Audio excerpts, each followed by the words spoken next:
These are the M Frame Hybrid new glasses, and I will show you how to remove and reinstall the lenses. So first thing you're going to do is pinch the nose piece and just pull it. That way it's out of the way. So to remove the lens itself, you're going to take just the middle part of the frame and the middle part of the lens, and you're going to pull them opposite directions.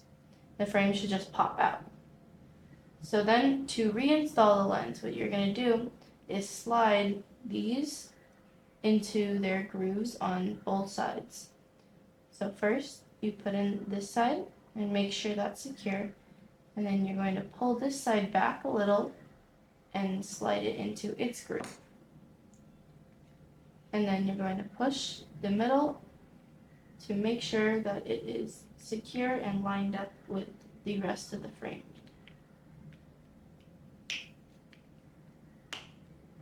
There might be a slight clip. And lastly, you're just going to slide on the nose piece. And that's it.